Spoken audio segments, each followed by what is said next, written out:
All right, let's start the business meeting for Wednesday, May 20th. Please stand for the Pledge of Allegiance.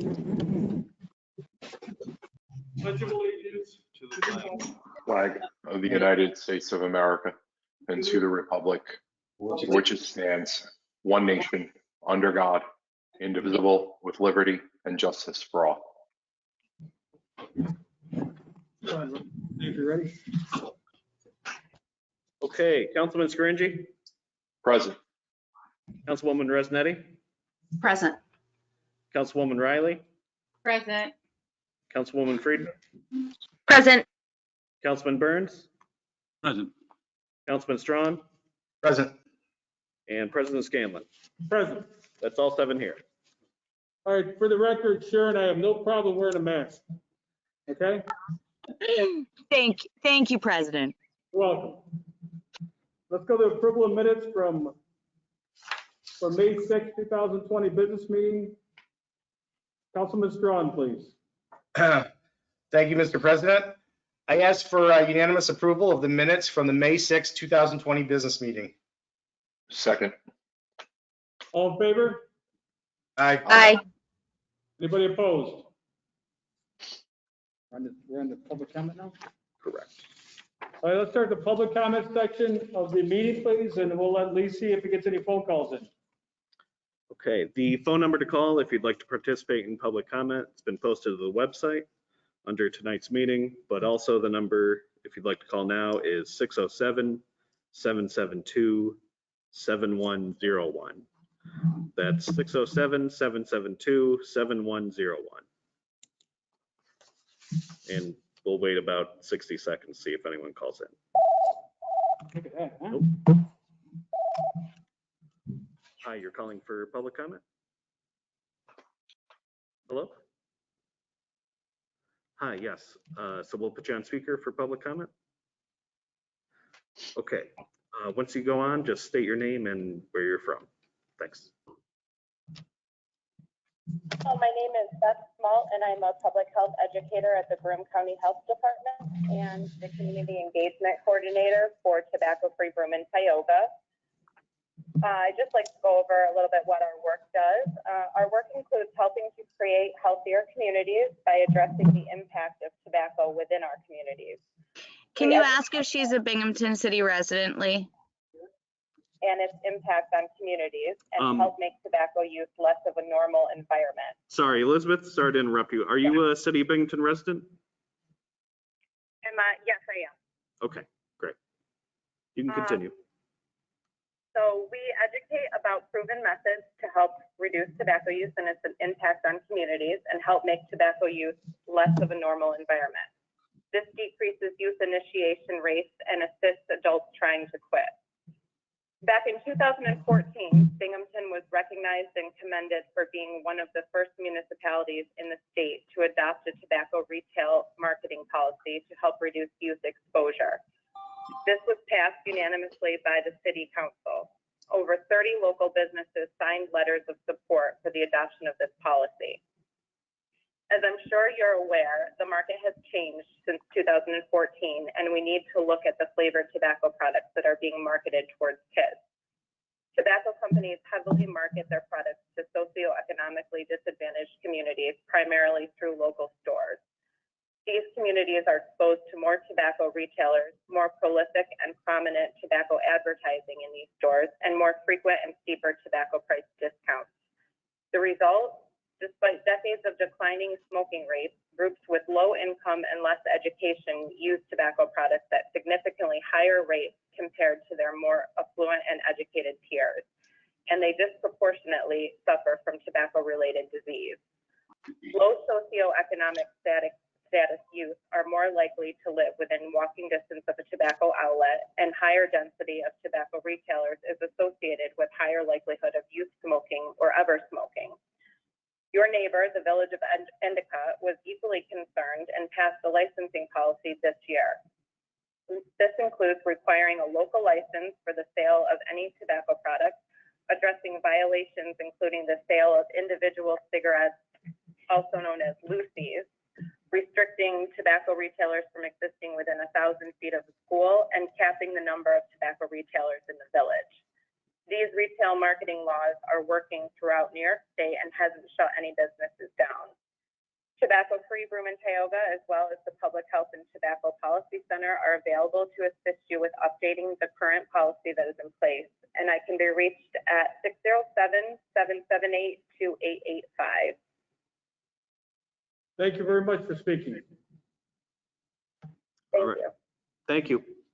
Please, is that one of the ones that needs to be read? Same, no.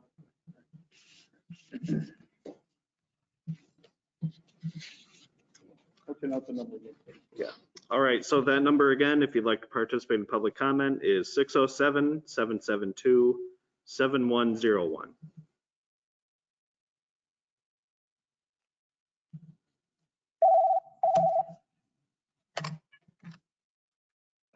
Hi, you're here to participate in public comment?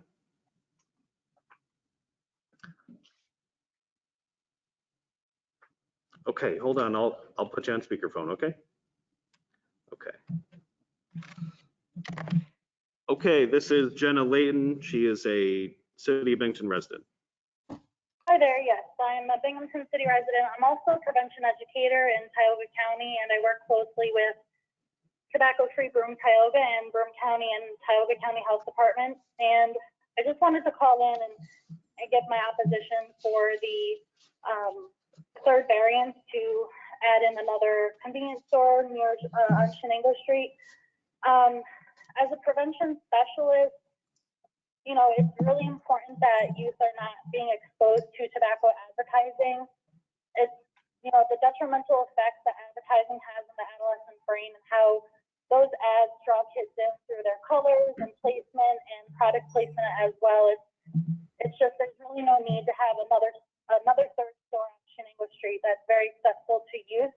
And, you know, just the findings that advertising has on the adolescent brain and the long-term effects, it's very serious, and we hope that you take that into consideration.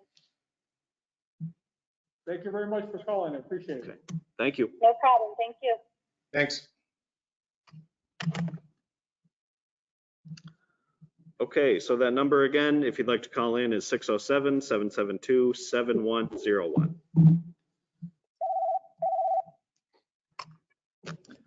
Hi, you're here to participate in public comment? Okay, what's your name? Okay, and are you a City of Binghamton resident?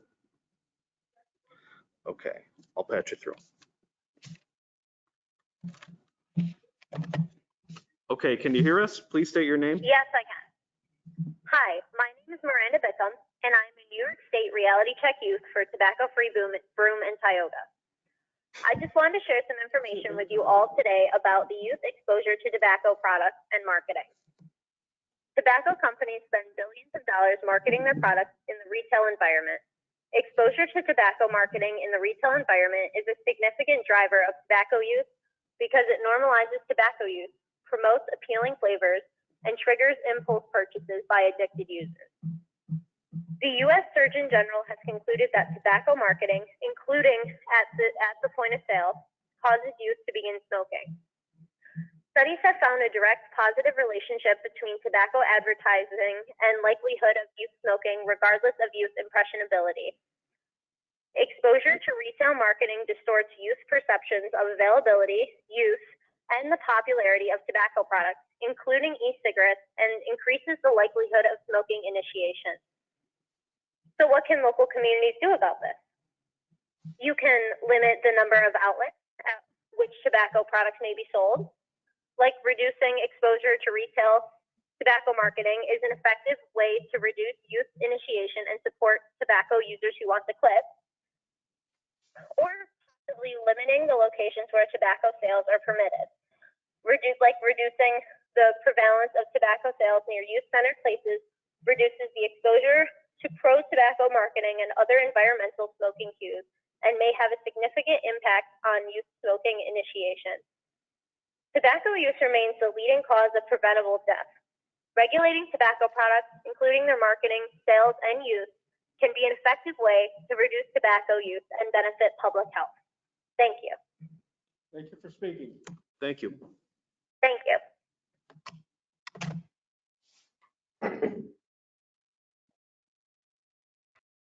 Okay, that number again is 607-772-7101.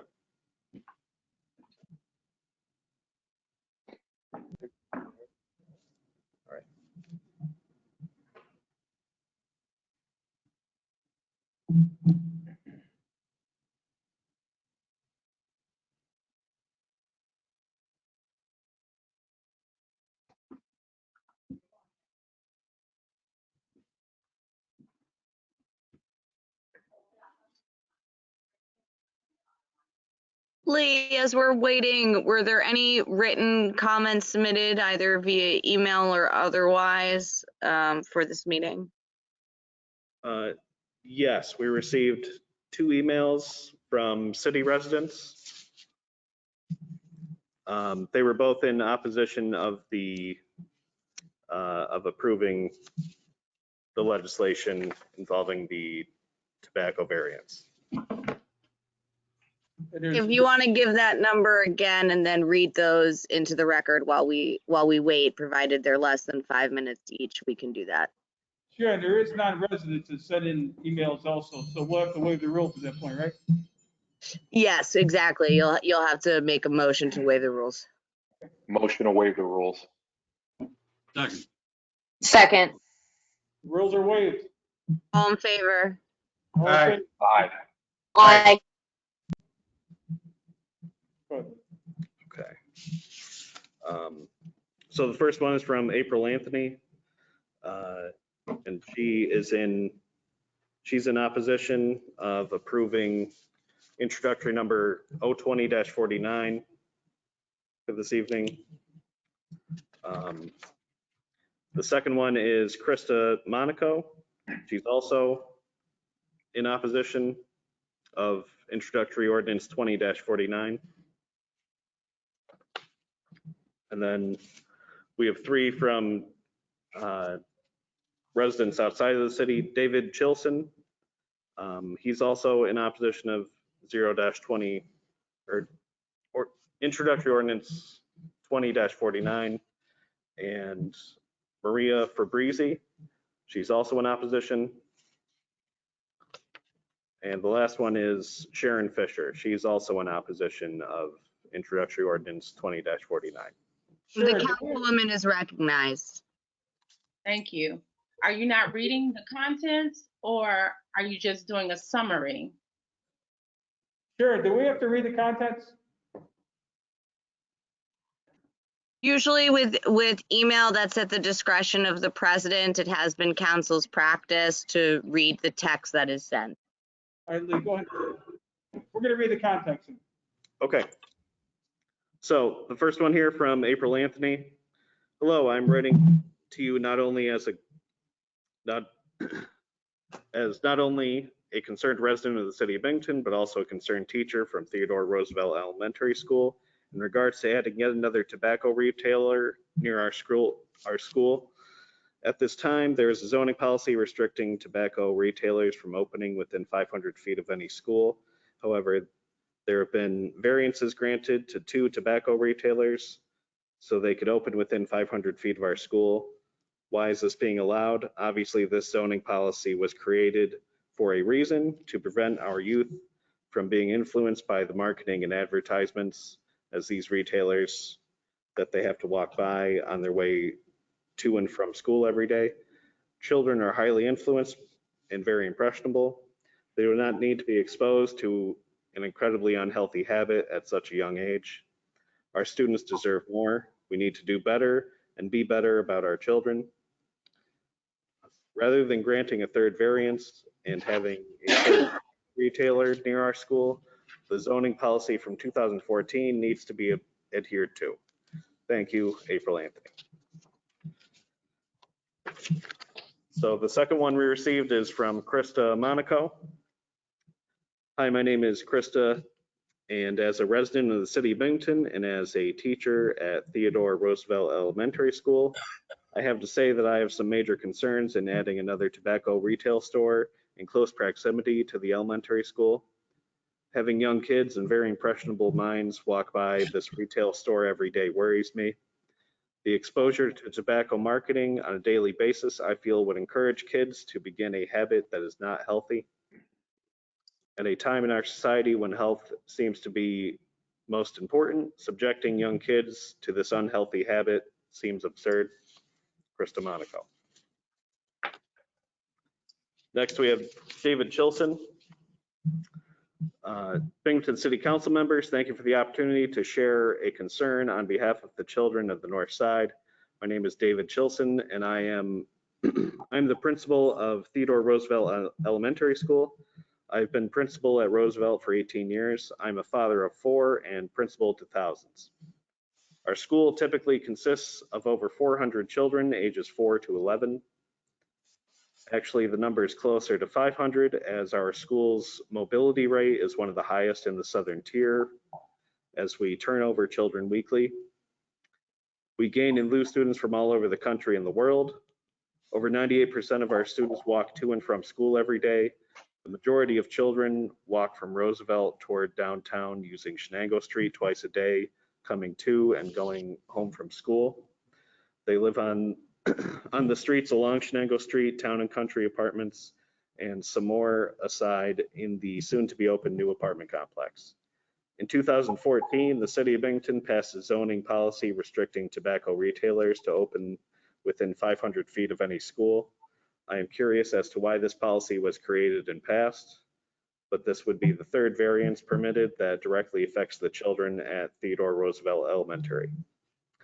Thank you for your time and consideration as you make the decisions that impact children's lives. Sincerely, David Chilson. Next, we have Maria Fabrizi. I am a preventionist working with the city of Binghamton, working with the Binghamton City School District on different prevention initiatives within their district. It is very disturbing if another tobacco retailer is allowed to open in the proposed location on Shenango Street within 500 feet of Theodore Roosevelt Elementary. If passed, this goes against the city's zoning policy restricting tobacco retailers to open within 500 feet of any school passed in 2014. As a community, our first goal should be protecting our youth from harm, especially the harm that comes from tobacco messaging and point of sale contact. Point of sale advertising has become one of the final frontiers for a tobacco industry looking to market its products to impressionable youth. Research shows that schools with more tobacco retailers within walking distance have higher smoking prevalences than schools with fewer retailers nearby. It is my opinion that youth should not be subjected to tobacco marketing, especially a store they might frequent after school with friends. We know the average age of onset tobacco use in Broome County is already 12.7 years of age. Having a tobacco retailer in such close proximity of a school would unfairly target youth. Upon seeing tobacco messaging and marketing at the point of sale, impressionable youth will be even more tempted to try smoking at an early age. I strongly feel that tobacco retailers should not be allowed to locate near schools. Maria Fabrizi. And lastly, we have Sharon Fisher. Dear council members, I recently retired from the position of public health educator in the tobacco control program at the Broome County Health Department. In that position, I learned many alarming details about ways the tobacco company effectively target youth to hook them on their products. I also learned that evidence-based methods work to protect youth from a lifetime of addiction and disease. One of the most effective evidence-based methods is to prevent tobacco retailers from locating in areas that children frequent. Tobacco advertising power walls behind the checkout and bright displays of tobacco products attract youth and increase the likelihood of experimenting with tobacco and beginning a lifelong addiction. For these reasons, I encourage the current City of Binghamton council members to deny the variance that will weaken the attempt of the original council members that passed the zoning restriction in 2014 to protect the health of the children of Binghamton. The youth deserve this protection. Sincerely, Sharon Fisher. And that's all. All right, thank you, Lee.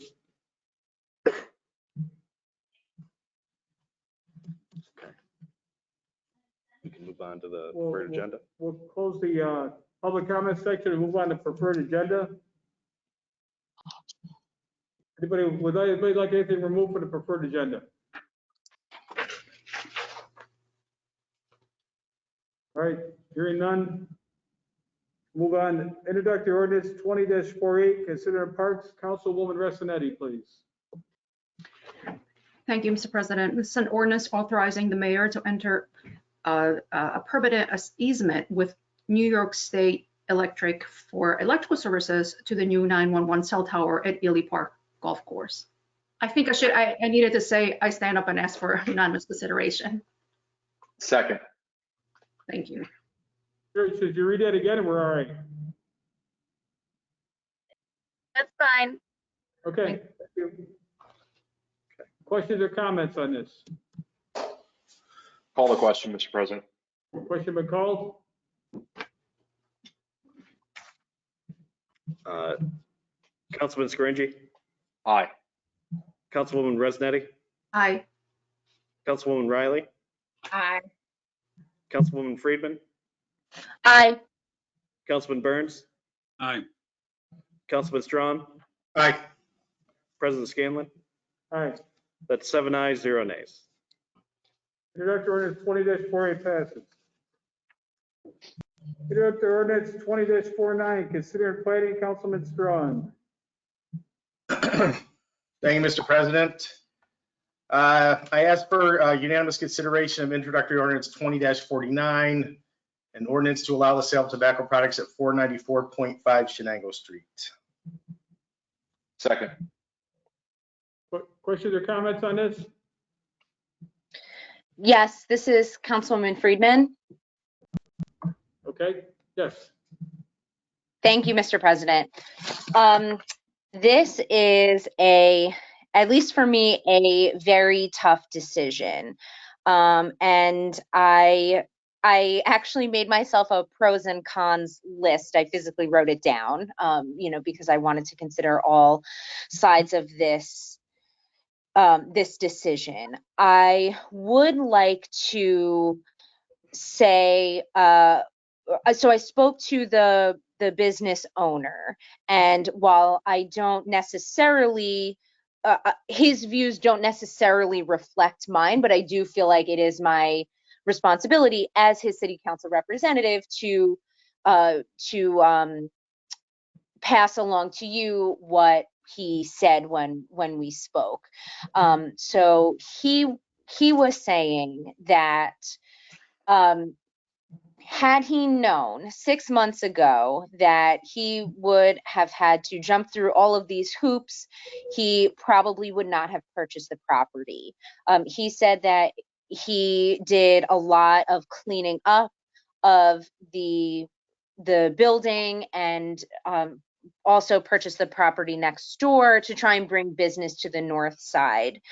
And he also said that he does not plan to put the cigarettes on display, like how some of the in the public comments, someone was saying that or a lot of public comments were saying that this is, the last push that tobacco retailers have, is they have this sort of wall of tobacco products behind the counter. So he said he doesn't plan to advertise them that way and put them on display. But his main concern was not so much the sale of cigarettes, but the fact that cigarette smokers are not likely to frequent his business if they can purchase cigarettes and all of their other items at a different store.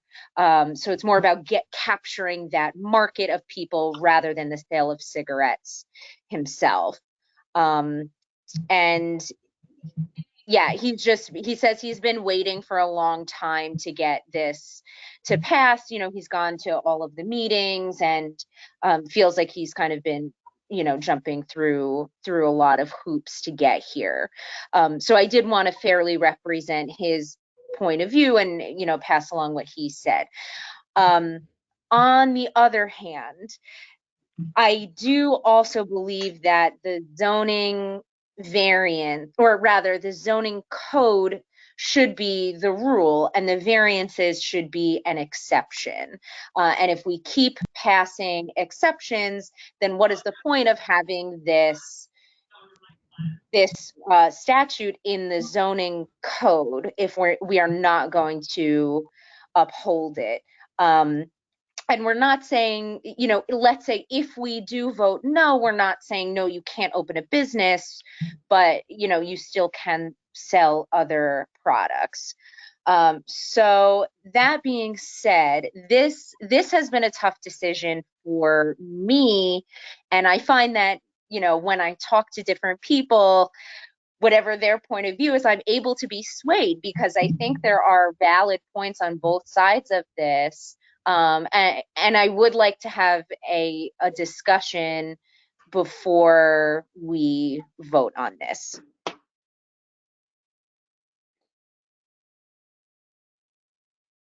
And that's it for now.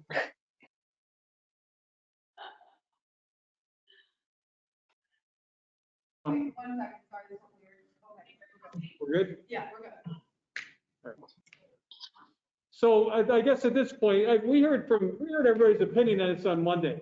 And I'm not limiting the discussion, believe me, I'm not, but if anybody would like to hold us over, please say so now, we can discuss it in the next work session. As opposed to talking about it tonight and then talking about it more next week. If they want to hold it over, they're welcome to hold it over.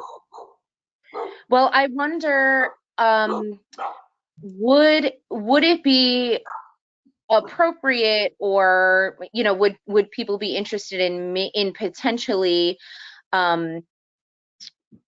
sending this back to committee with having it, I can't find the words, but sending it back to committee and having a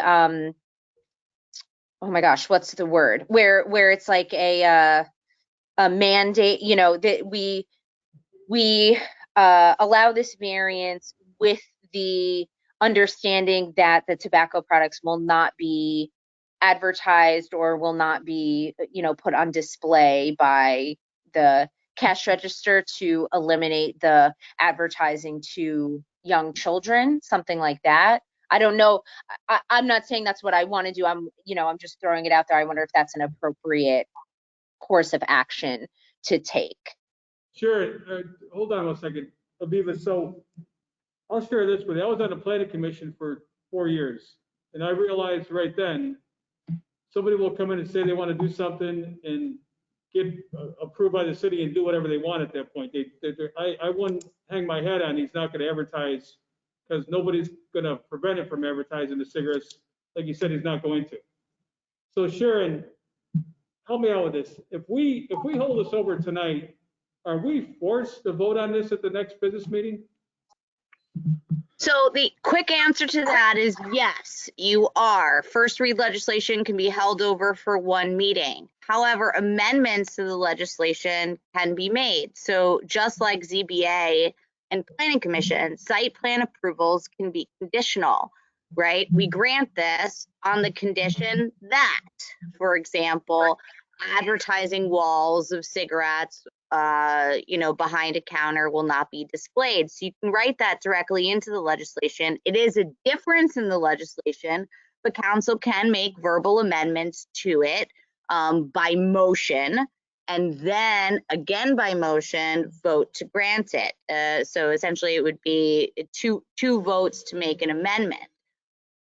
However, if council members wish to remove their names as sponsors, then the legislation will go back to council. I should say, then it will go back to council as a whole, or not at all, depending on whether or not you want to take it up. And then the discussion with regards to amendments can be made in a work session, and the RL can be signed out with those amendments in place, if that makes sense. Does anybody have any questions about that?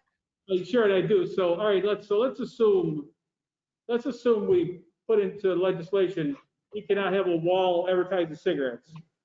Who enforces that?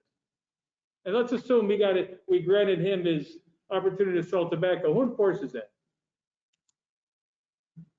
That's a very good question. Because of the nature of the legislation and its overlap with the Planning Commission, that's enforced by the members of the zoning and planning department staff. There are several officers who work in that department who do look at that. You're right, Tom, with regards to practical realities. We've seen this issue particularly with signage. in that often enforcement doesn't happen until well after, and it takes some time. But it's not that it's unenforceable. It's a quasi-criminal matter that is then given a written notice by the applicable department, which then the city's Office of Corporation Counsel prosecutes as a quasi-criminal matter in city court. So I guess, Sharon, I guess we should start here. Does anybody who signed this out, do they want to pull their name for this legislation right now? So seeing no one. All right, so I'm back to, and Aviva, you understand, so I'm back to, if we hold this over, we have to vote on this the next meeting. And to be, I should say all council members, because we haven't necessarily been through this process before, a motion to hold only requires a second. And then it's held over until the next meeting. It doesn't need a majority voice vote. Okay, all right. So Can I say something, Mr. President?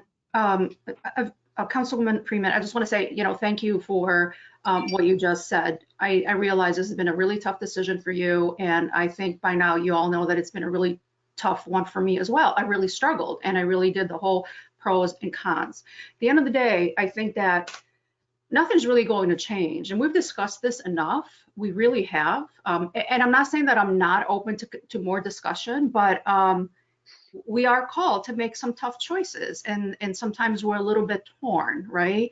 And a lot of times some folks are not going to be happy with the decisions that we make. Unfortunately, we don't have that magic wand to make everybody, happy.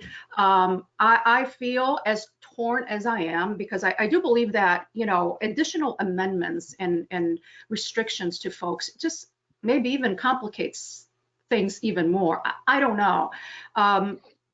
So I feel like I have enough information. I think we've talked about the pros and the cons. I think a lot of us are feeling very similarly, and I would be ready to vote.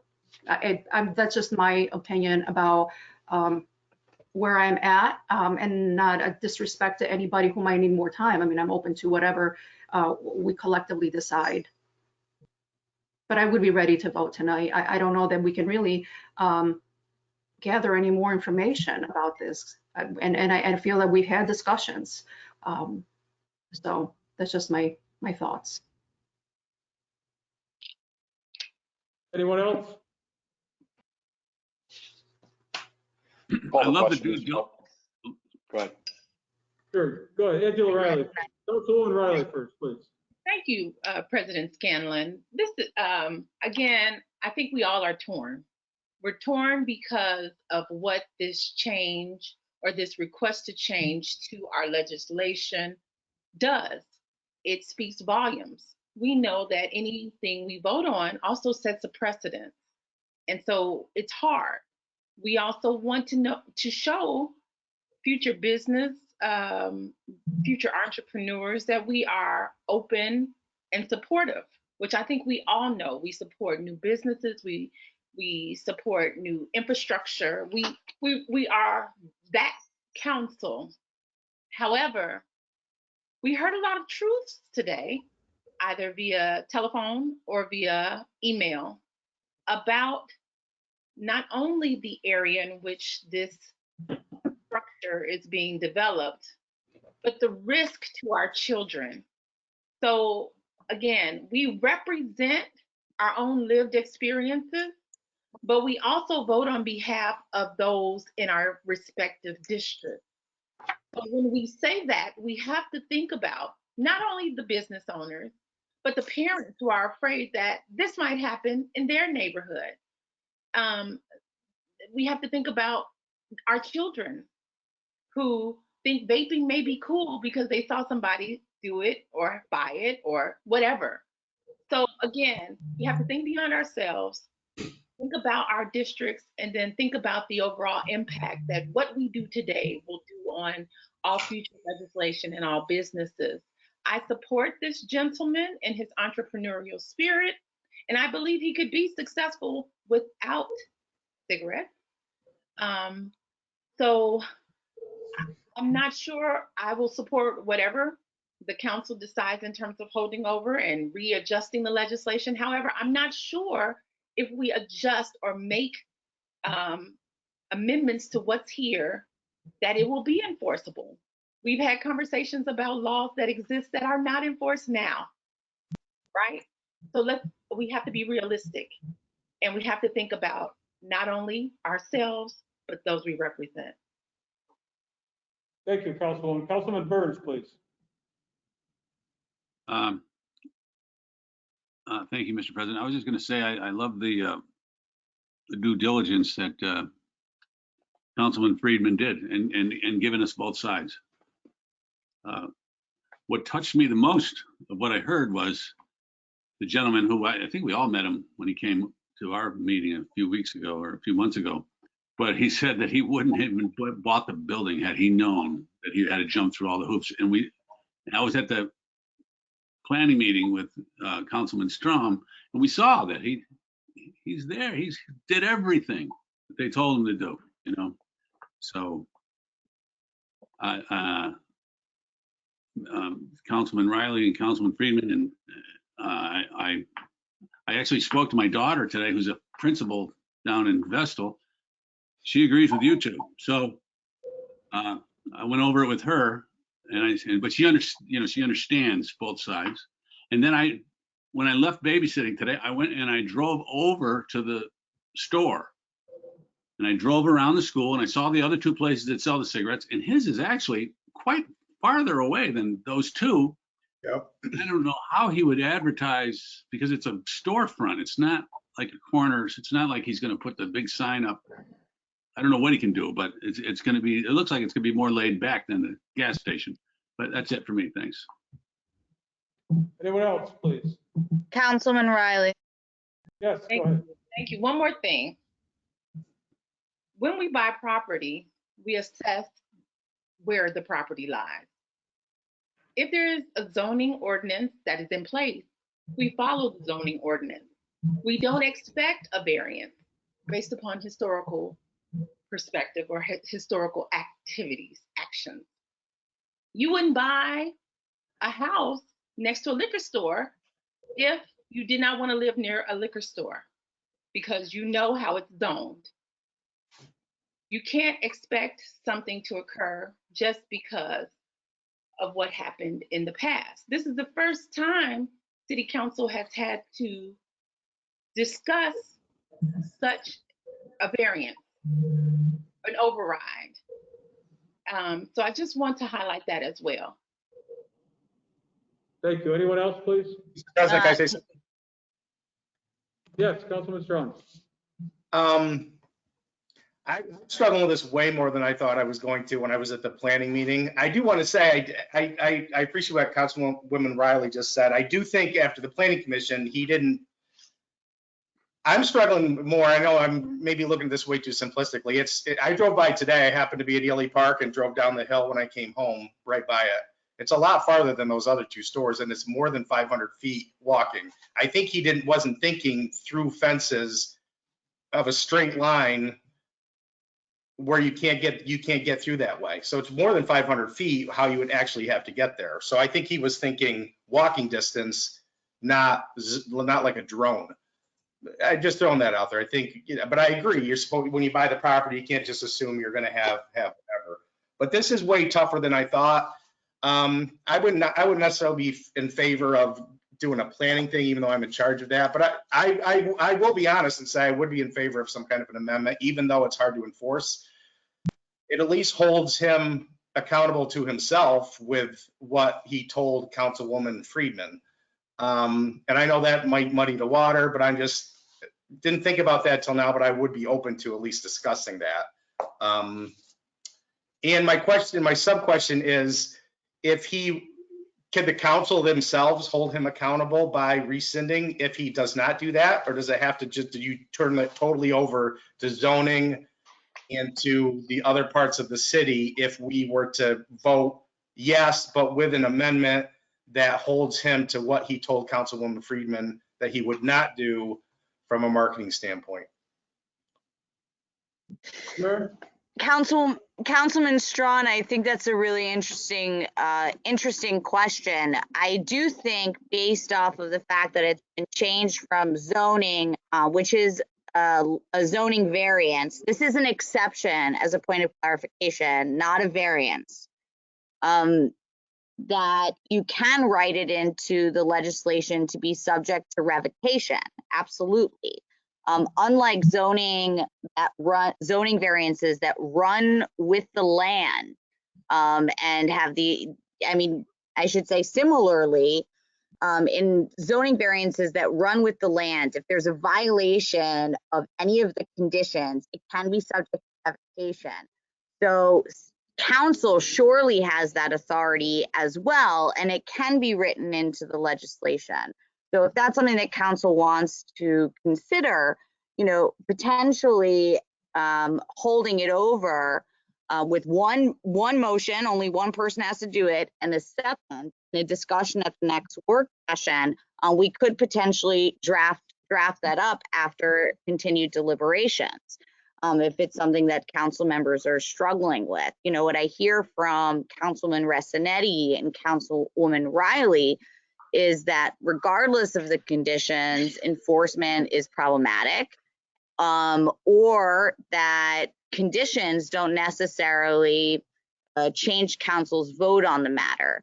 So what I would encourage you to do is have some discussion as to whether or not conditions would change the vote. And in that case, it would make sense to hold it over. If they wouldn't, then I would suggest voting and see if you get a majority no. If we can rescind it, then it seems pretty simple to enforce if we really wanted to. And I Well, also, it's kind of splitting the baby in half, but I'm just throwing it out there. Would at least be worth maybe talking about. I don't know. This is Councilwoman Friedman. May I make a comment? Yes, go ahead. Thank you. That's interesting. And I think I want to go back to what Councilwoman Riley said about setting a precedent, that I wonder if making a, not an exception, why does this word keep escaping me? But if we redraft the legislation with a condition, would that maybe serve not only to diminish the amount of tobacco advertising that children see, but also set a precedent for us that, we're not just going to say, yes, yes, yes, anyone can sell tobacco, because this is our first vote. I think what makes this vote especially difficult is that the exceptions were made and the variances were made in the past. Otherwise, the decision seems a little bit more cut and dry. One thing this is a little bit off topic at this point, but I did also want to mention the 500 feet thing, where even though it might not seem to make sense, it seems to make more sense that the distance would be measured walking distance, but the language in the zoning is as the crow flies. So it's unfortunate to be right at the border where, yes, the walking distance is more than 500 feet, but it seems like that's a little bit maybe of a moot point, because that in and of itself doesn't, even though the walking distance is more than 500 feet, the property line is 500 feet. And so therefore it is in violation of the zoning ordinance. So I did just want to add that. All right, so at this point, I'm going to ask again, would anybody like to hold this over for more discussion? I would like to make a motion to hold it over, providing that we maybe redraft it up and see if we can come up with a condition, to add to it, rework it so it's not just a blanket yes, where we can redraft it so it exists in a way that doesn't expose our children to extra tobacco marketing. Second. Do I have a second? Second. Great. So that's held over, but as just a point of clarification, the thing that is held over, the legislation that is held over, is the legislation as drafted. Right. So Sharon, does that mean that then we can't Yes. rework it? What it We have means to is vote on it. this legislation as drafted will go to the next city council business meeting. Council members can make a motion for amendments to that piece of legislation, but it will be 2 votes, one on the amendment and one on the existing legislation. Does that make sense? Yes, yes. Yeah. So Okay. Do I have a So do we motion to amend this RL as we look at it right now? Do I have a motion to amend it? So moved. Do I have a second? Second. Second. All right, so Sharon, we would amend this at the next work session, is that correct? Okay, so let me clarify the procedure that just happened. So someone made a motion to hold, that motion was seconded. This piece of legislation is now held over. However, the motion to amend the legislation, which is just seconded, needs to be specific. All right, what amendments are going into it, not just the fact of the amendment. So my suggestion would be, even though there's a second, that the motion, or I should say that the legislation be amended, there is nothing before council right now or even in the work session as to what those amendments would be. So essentially, I would say we treat it as a motion to hold with the acknowledgement that council members wish to amend the legislation, and that will be discussed at the next work session / in the time period between now and the next work session. If there are amendments that should be added, I suggest we do them in writing since we have the time between now and about a week and a half from now for Monday, so the amendments can be looked at. And those amendments can then be added when this first read legislation becomes second read legislation at the next business meeting. Does that make sense? So Sharon, you would suggest that council members send to Lee, send the clerk's office, what their intentions are in writing to amend this? Yes. Okay. So Sharon, you could help us write that before so we can see it, how it would look officially and pass muster. If we can, since we have time, we could do that, and then we'd have actually something to look at rather than just talk about it.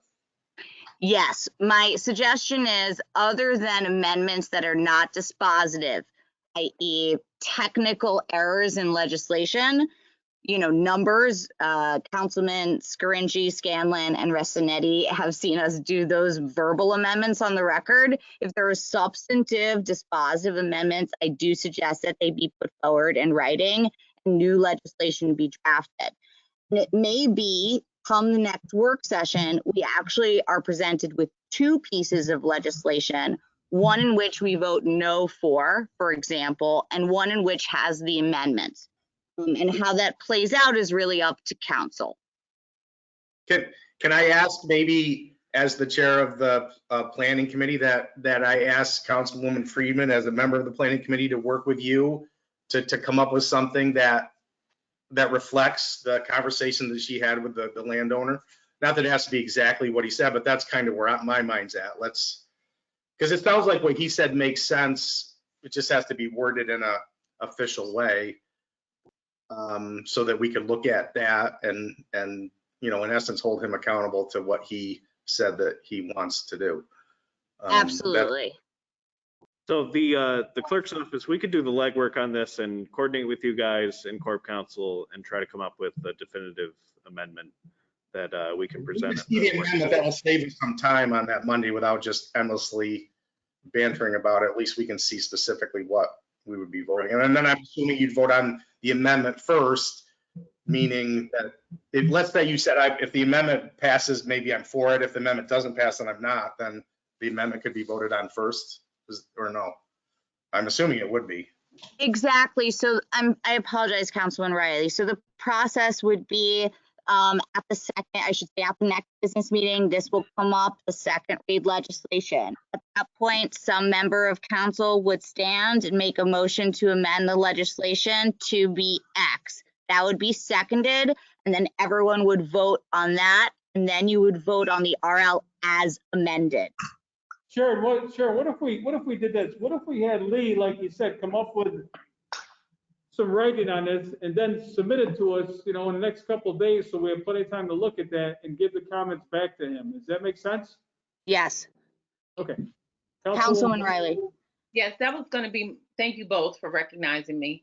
That was going to be my suggestion, that it come out of committee, because again, if we see it and you guys haven't talked about it and then we haven't talked about it, then we'll be back here at this impasse. In fact, we may need to look at several iterations of legislation to make sure that it is not overly egregious or overly punitive, to make sure we are not also causing a disservice to the owner. So you can call a committee meeting, right, for planning, and we can come. I feel like we're beating this up way too much, but Councilwoman Riley, you're 100% right. So let's put it in. Bill Strawn is the chairman of the planning commission. Is that correct? Correct. All right, and who else is on there with him besides Councilwoman Friedman? Gio and Aviva. Okay, all right, so you three, if you could get together, please, when we're all done with this, contact each other, get together and decide what you want to come up with as far as writing. And then we'll give it to Lee. And the sooner you do this, the better, I think, so we have time to look at it. I know it's a week and a half away, but it still would be better, the sooner the better. And then we can go from there. Absolutely. All right, let's move on. Councilman, I'm sorry, President Scanlon. Councilman Burns, did you have a comment? I was just gonna say, I would like to sit in on that meeting, so I'd like to know when that is. That planning meeting. Sure, and I'm sure that's permissible, right, Sharon? Yes, absolutely, it's permissible. All meetings of public officials or public bodies are open meetings, which includes for other members of council. My suggestion, Lee, because special meetings, actually, this is not a special meeting, but meetings of the planning committee, we should schedule it virtually and we can all attend together. And I think that we should give out passcodes or links to members of council who wish to listen in and or be heard. All right, that sounds good. Let's make sure that happens, okay? Yes. All right, thank you all for the discussion on that. Let's move on to communication from council members, please. And for the record, that legislation is so held over. All right, thank you, Sharon. Let's start with Councilwoman Retinetti, please. Hi, thank you. So just a couple quick things. First thing, I just became aware that the week of May 17th through the 23rd is apparently National Public Works week. I had no idea. And so I don't think we ever highlight enough the important contributions our public works professionals make to citizens' daily lives. So I just want to take a second to say thank you to City of Binghamton Department of Public Works and everything that you do. The list is long, as we know. We're always calling them. We're always asking them to do something. So thank you for that. Another really quick thing is, well, we a lot of students graduated last week and this week, unfortunately under some sort of unprecedented circumstances. And I wanted to just say congratulations to all who pushed through this last semester with all its challenges. And I wanted to particularly just kind of take a second and highlight the graduation of the latest cohort, social work cohort to graduate from Binghamton University. And yes, I'm a little biased towards social workers, obviously. But I feel like this group is going to hit the ground running for sure with everything that's happening in our country and in our world, really. There's a need for social workers now more than ever. But I have absolutely no doubt that they will do amazing work. They are certainly armed with the skills and training they need to go out there and make a difference, serve those who are in need, the vulnerable, and just do the good work. Of course, I have to say that, the good work that social workers do. So congratulations to all social workers out there. And lastly, I wanted to just take a second to remind all of us, I guess, what Memorial Day, holiday, weekend is all about. We often tend to think about, you know, the cookouts and the day off. And the reality is that, as we know, there is a reason why we have that day off. And the reason is we're supposed to take time away to honor, to remember, and to mourn those that gave up their lives in the United States Armed Forces. And to remember that freedom is not free. There are folks that gave up so much. There are so many that never came home and gave people like me and my family and others the opportunity to come to this country. And I'm forever indebted. And I ask for all of us, even though we might not be able to participate in a parade, I ask for all of us to take some time and say thank you to those that have given the ultimate sacrifice. And with that, I'm going to say thank you to all and enjoy the holiday. Be safe. Thank you, Councilwoman. On to Councilwoman Riley, please. Thank you, Council President, members of Congress. Congress. Well, we know where we're going. No, Yeah, upgraded. members of council, thank you again for this. I love it. I don't know where I was going. Oh gosh. First and foremost, I'd like to send my sincere condolences to the family of Dominic Davey, who was found in the Susquehanna River earlier this week. This has impacted several in the community beyond what one would guess. And so I just want to recognize him, his contribution to the students, the body of CCPA, which Councilwoman Rezanetti mentioned earlier, and just hope that we can work to support the family during this time. This month is also Mental Health Awareness Month. And I say that because COVID-19, although it is a viral infection, it has created a pandemic. And what pandemics do are sweep far and wide, not only in terms of the deaths, but the impact of the deaths and the change and the uncertainty creeps into not only the working population, but our children as they try to navigate through their web-based courses and not being able to play sports. And I bring this up because I think we all try to maintain our normal level of activity, our normal, we have our same expectations in terms of productivity. And at this time, it is unreal. And so we need to stop. We need to pause and really take time to reevaluate ourselves and our well-being, because it's hard. It's hard out here. So I want to, again, make sure you are doing a self-check. Make sure you are implementing strategies for your own well-being. I want to highlight that we also have the New York State, can you see it?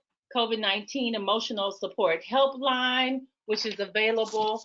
And if you did not want to utilize a statewide service, UHS has the crisis line that you don't have to use if you want to just, it's not only for those that are at the end of their rope, it's for those that need options for coping. And that number is 607-762-2302. So again, check on your neighbors, check on yourself, check on your children, because this pandemic has affected everyone. and in ways we may not know and may not see when we just say hello or have you finished your homework yet. So I just want to say that to our council around the table, as well as anyone watching. I also want to again recognize Memorial Day. Thank you to our Public Works team. And I ask that you continue to remain safe. Do what you need to do to not only protect yourself, but support the values of your neighbor. When you wear your mask, you respect me. So I thank you guys for putting on your masks, even if I'm only watching you through the television screen. But it shows that, again, we want to stop the spread of this virus, and we have to be the models for our neighbors and friends. Thank you, guys. Okay, thank you, Councilwoman. On to Councilwoman Friedman, please. Thank you, Mr. President. I'd like to say first of all, thank you to everyone with, especially Corporation Counsel, with your patience as we are learning the processes of how everything works. I also wanted to mention Dominic Davey. He was a personal friend of mine, and obviously there are a lot of questions that will never be answered. But I think his death highlights the need for mental health care. I can't ask him what he was thinking at the time, but especially among people who are marginalized, life in general can be very difficult for a variety of different reasons. And it feels kind of shallow to sit here and say, oh, reach out to someone if you need help, because people know that's what they should be doing. They know that they should be taking breaks and going outside and eating healthy and exercising and all of these things that contribute to our mental health. But, losing him really highlights a gap in our mental health care. And I don't propose to know or purport to know how to solve that, but I think it is, something that we absolutely need to talk about. As far as everything else, I don't know. In a way, there's lots of things going on, and in a way, life is pretty boring because, we're all at home kind of entertaining ourselves at home. But, I hope everyone is staying safe, and, it's exciting that New York State is starting to reopen. I hope that people are still following CDC guidelines, washing their hands, wearing masks, staying 6 feet apart, et cetera, et cetera. And that's it. I look forward to seeing everyone in 2 weeks on Monday. Thank you. Thank you, Councilwoman. On to Councilman Burns, please. Thank you, Mr. President. I would just like to again remind folks out there that the city does have some COVID money that was given to us in a grant, and that if you need help, you can go to our planning department online, and you can get an application for this help. If the red tape is too much for you, you can email me, Jay Burns, cityofbinghamton.com, and I would be happy to help you through it. I want to thank Councilman Friedman for tonight. I learned a lot tonight through this whole process we just did. And it was her whole demeanor and everything, the way she brought the whole thing up. I just love the whole thing, and I love what we're going to do with it, the way it's coming out. In regards to Memorial Day, I grew up in a house. We had a picture of a United States Marine. It was my brother's father, my mother's first husband. He died in the war. And so I get to say something at a city council meeting. We grew up, my parents telling us that because of him, we lived in a free country. So for Robert Gallagher, Thank you. That's all. Thanks. Thank you, Councilman. Councilman Strawn, please. Thank you, Mr. President. Just want to thank everybody here for the good discussion tonight. Maybe took a little bit of time, but I think it was worthwhile. Understand that it's a serious issue one way or the other. I know we'll respect each other no matter what happens, but I think it's just shows that how serious we're taking this. And not that you would expect anything else, but I just think that we made the wise decision to deliberate a little bit more and flush out what other options we have. So I appreciate that. I want to echo and appreciate Councilwoman Freeman for following up directly with the business owner, the landowner. I think that was wise. And obviously it's her district. So, but to say you expect it, that'd be unfair too. She did a great thing there, and that added to the conversation. So I appreciate that. Real quick, I see a lot of good stuff happening, at least over here with some streets, and they're doing the corners and those new, the rubber things on the corners. I don't even know what they're called, to make it safer when you cross the street. So I just want to thank the city employees and our city contractors. It just seems there's a lot near my house, especially those corners. They seem to be doing a great job, seem to be, waving at traffic when they go by. Just seems like a good spirit. I know it was a nice day today, but just things are looking good around here. The Gate Street looks fantastic. And so I just want to thank them and our contractors too. Obviously, they're not city employees, but they represent the city in some fashion when we hire them as subcontractors. So I want to thank them for that work.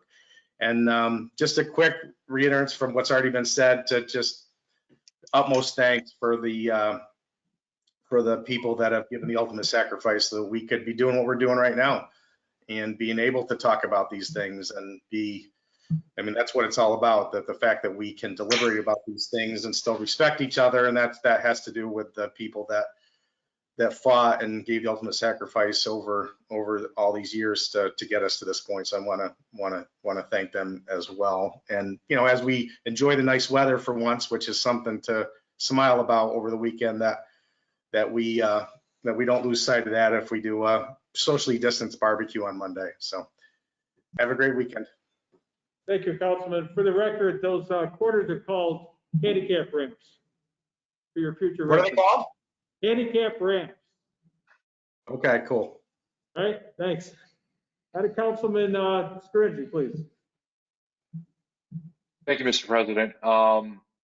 Excited to see, and I want to thank everyone involved with all the roads and infrastructure projects that are getting done in the city now, particularly as the weather is getting warmer. I've gotten a chance to drive through Seymour Street and Everett Street and Miles. The